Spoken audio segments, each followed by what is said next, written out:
calls religion usefully. I forgot the exact. Basically, from a pragmatic point of view, literally false, but metaphorically true, right? So no one disagrees with that point. But when it comes to stories like Cain and Abel, one of the lessons from that story, from the Quranic perspective, is about not just murder and jealousy and these things, but about the hereafter. But from a purely, he's not allowed to use a microphone. I think he realised the place is gone. Oh, okay. So do you see, as a Christian as well, or sorry, not Christian, as a deist, do you see that element would be missing if you look at it purely from a metaphoric point of view? I don't know. Yeah. The answer is yes, clearly. It would be, but I wouldn't prioritise the objective fact of the thing in the way that you would. Yeah. I'm not naive to the idea that you're going, well, if this happened, then that happened, then hopefully an afterlife, and hopefully a whole lot of things I'd like to happen. Yeah. But you have, say, faith, the idea of faith. You have, like, faith in Islam. I mean, there is the concept of faith, right? The idea that maybe these things are kind of unseen. They can, if you listen, if you pay attention, you can grasp, you can get hold of a concept of God that can exist in your daily life, and it can make you a very religious person, and you can begin to see scripture like everywhere, and you learn how to relate properly to other people, and your life can really flourish from that perspective. It's, as you said, it's important to see there is a beyondness. Lots of these stories. That's the power of the archetypes. Is the power of the. I don't think anybody disagrees with that. I haven't got the answer to the question. Do you believe that you can get truth in fiction or not? Yeah, so I'm going to answer what you're saying in a way. So I think there's a split of inherent and total ontology, right? Whereas the Muslims are saying the Quran and the Prophet, everything is literally true, right? It's literally happening, right? I don't care how crazy my sound to you, the Quran is true. Carl Jung often started this idea of synthesizing Christianity with mythology, because Carl Jung lived at a time when Christianity was on a decline, scientism was on a rise, right? And I think he tried to find a way to kind of like help Christianity survive, saying that it is metaphorically true, which is what you're saying. You're saying something metaphorically true is just as true as it be literally true, right? You're saying something mythological. Yeah, but you're and I agree with you. And I think this is the whole idea of symbols, right? It Cain and Abel. What's symbolic about it? Murder, jealousy. These things are really true. And Jordan Peterson is happening today right now because these are themes that are repetitively happening, which are linked to the human nature and so on and so forth. Agreed. I think Muslims would even agree on the metaphorical thing as well. But we're taking an extra step, we're going 2 foot in. We're saying it is literally true, right? Yeah. And I feel like a lot of Christians nowadays have kind of let one leg go and they're sticking to the metaphorical. And there's additional meaning to that literalism. There's a lot of difficulty though in assessing whether a lot of these mythological kind of stories actually did happen in real life. The idea of splitting, part of the Red Sea, Moses doing all these miracles and so on. The Christ story. We have the word truth and the word fact. Because we're using the word true in two But the word contexts. truth and fact are both vacuous words. They're very vague. I'm defining truth as that which, that which optimizes hermeneutics in accordance with your picture. I've given a very clear definition to you before what I mean. But that would be a pragmatic. Okay, whether it's pragmatic or not, I'm giving a definition. You could just say the pragmatic. No, I don't agree with your interpretation that it's a pragmatic framework. I don't think I'm doing it. I hope I'm not doing it. It's a teleological framework. I think we'll have intuitive understanding of We the not word just agree truth. that there are The facts. same way we have No, we intuitive don't. understanding. One second. I think we have intuitive understanding of the word truth. The same way we'll say love, right? No one will be able to fully define them. They'll always be short-changed. But we have intuitive understanding what we're talking about when we're using the word truth, right? It's like, what do you call it? The bean in a box, right? So let's not try to define it too much. Let's try to... No, we have.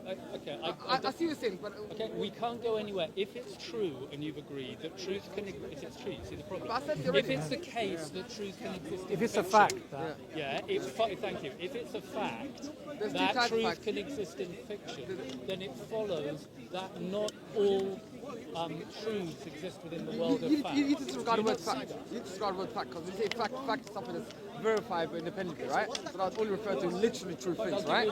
When something's metaphorically true, it is not a fact. It might be true to you, it might really be true, but I won't be able to verify it. So it's not a fact, right? By the way, he doesn't agree. He doesn't agree that a fact is something which is literally true.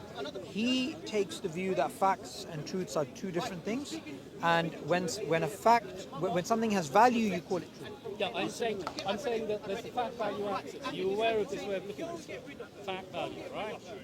You have the facts on the x-axis. you have the values on the y-axis.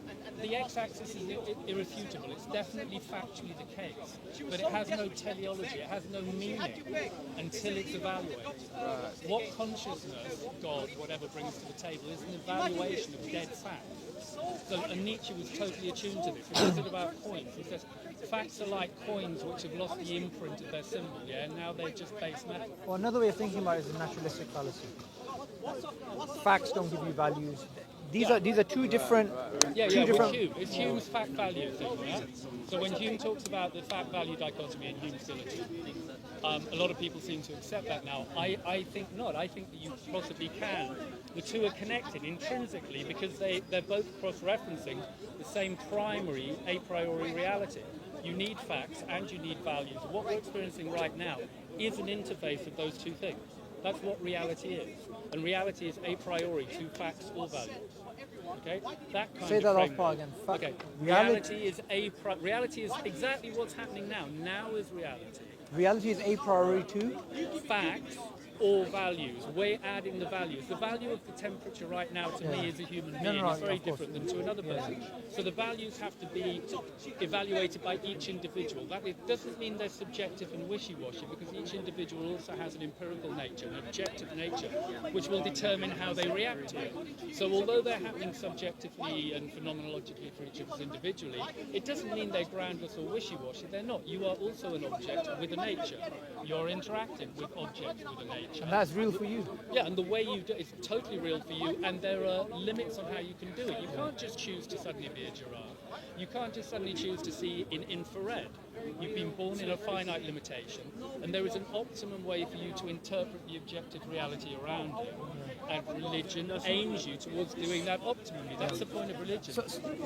Where they sorry, It doesn't really just come down to do we believe the things in the Bible or in the Quran as literally as they happen. But we can obviously fundamentally understand that the truths in the Quran, in the Bible, tell us how to live. The 7 deadly sins, the 10 commandments. There's very good there's great reference material for how to live a good life. I think that the issue is here. Obviously, Muslims believe in the Prophet Muhammad and everything he did in the Quran, right? Lots of people say don't necessarily believe it was entirely true. What happened exactly as Muslims did, just like in the Testament.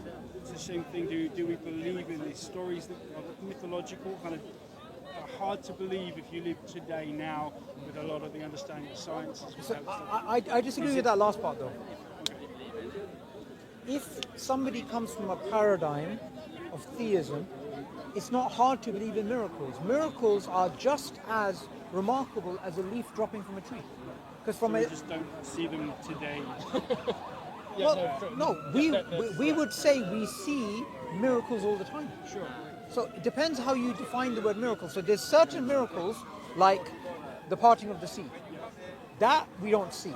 When it comes to the miracle of life, when it comes to the miracles all around us of, even for example, there's one army which is small and meek and downtrodden, and a huge army, and it defeats. We would call that a miracle as well.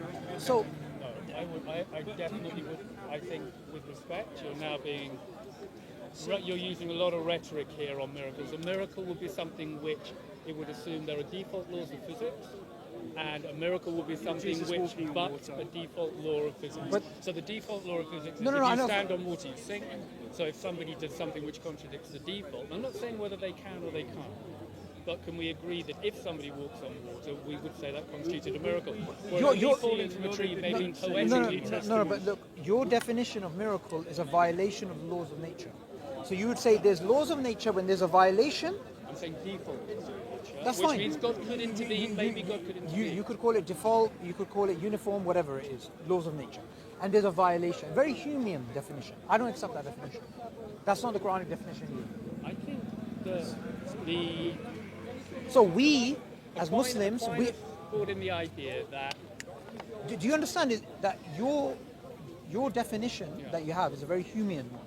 It's not a universal one that everyone I know, I get accepts. it. So we need to find the common ground as to how we'd break this down. So no, but what you said before is that I'm wrong about the definition of a miracle, but the thing is, I'm not wrong because that's my definition and you have your definition. I know. So what I'm suggesting is that clearly we've got a definition problem, which is great. Most of the problems in philosophy and discussion They are end when up with you definitions. realise, oh, we're using different definitions. So we need to nail down. Now, when I said, can we agree that there are default laws of nature, that was my best attempt to start to try and find a common ground definition. Okay, so I think even took his narrative though, even if you took on his terms. Because you're saying a miracle is a suspension of the laws of nature, right? Yeah, and I'm not saying they can't or can't happen. I'm not judging for now whether miracles can or can't happen. Because if they do happen, they will be God intervening against the default. okay, but we wouldn't say That's those. We wouldn't say God intervening. We would say God. It's not like God is absent and then God intervenes when there's a virgin birth. We would say God is in control throughout the entire universe. That doesn't preclude what I said. That's not a problem. It doesn't contradict anything I said. All I'm saying is, God. But it does, though. The reason it does is because, from your perspective, it's like a clockwork universe, and you have these set laws, and when there's a violation, that's a miracle, according to you. But the definition I go with is that it's not that there's a clockwork universe with uniform laws of nature, and then there's a violation. It's that every single instant, God is in control. Okay, and I'm saying that we. Do you see the two different Yeah, but I've paradigms? already harmonised it for this. I'm saying assume that we go with the Aquinas view that God mediated his creation by creating default laws, then we have no problem. There are default laws of physics. For the minute, I'm happy to accept they're created by God for the purpose of discussion. So we shouldn't have an issue here. Prior to Aquinas, it was believed that God willed every single action. When a leaf fell from a tree, it was because God actually willed it. Post Aquinas, and I think surely Muslim philosophers as well. No, not quite.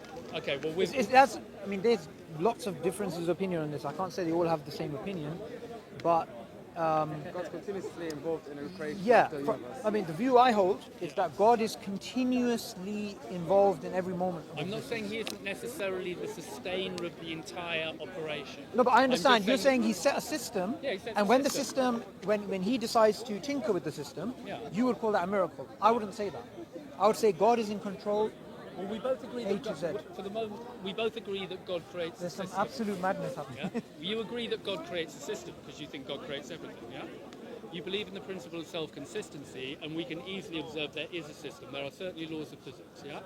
So we can see a system here which you believe God made. I'm happy to play with the idea that it was created by God. That is the default, and you have examples in your text where the default assumptions of what would happen in that system are changed, like the Red Sea part. Now that is a shift of the default assumption, and you account for that by going God chose it. Sure, I So agree. where's the No, problem? no, I agree. But We that agree. doesn't mean I accept the Humean definition of miracle. I didn't. You projected Hume onto me. I'm not. I'm just. Okay, no, speaking but, for but myself. but I described your view as Humean, whether you accept it as Humean or not. That's not the definition that I accept.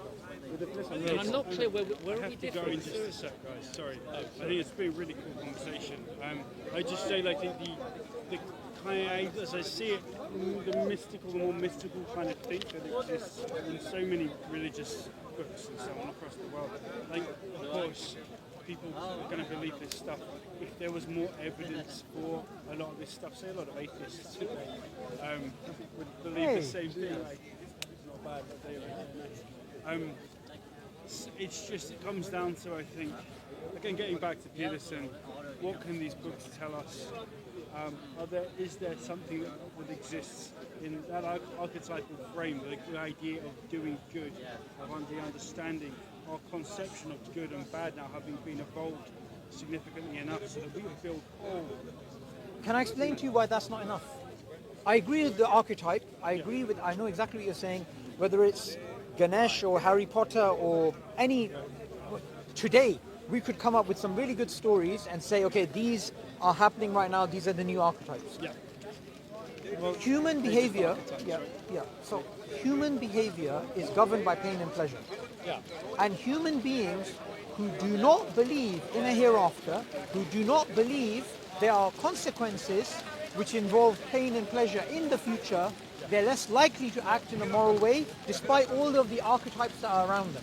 I get you. And this is true. You understand? Fair. That's a huge point. Yeah, but now that's pragmatism. Now you are. It's not- no, it's not That's so pragmatic. It's not pragmatic. It's totally pragmatic. Now hang on, in the Quran, because I've started reading it, I've finished Surah 2. Let you say Just your done piece. Surah Just 2. grab those mics up. Oh, which one? No, just say your piece. Okay. No. They emphasize the motive for why you do the good action, yeah? It's not just doing the good action. They say it's better if you do the good action for this reason than that. Right. Okay? I totally agree. But sometimes you just do it because God told you. Okay, so as a pragmatist, you're going, let's keep everybody acting well, but can we agree on a more idealistic level, because I am an idealist, that we'd like them not only to do the best thing, but to do the best thing for the optimum reason. And there's a spectrum of motives for behaving well, yeah? Okay, so So the I'm optimum. I am not a pragmatist. No, fine. But an optimum reason for you would be very different to me, I think. You try, you okay? I'm fine. An optimum reason for me would be one This which... is the optimum reason to finish on. Okay. This is the optimum to me is that... Thanks guys so much, man. Really nice to talk to you today. Are you back next week? We can maybe. Yeah, I'd like to... Is this kind of dead? Yeah, it's Whose are these? Yeah.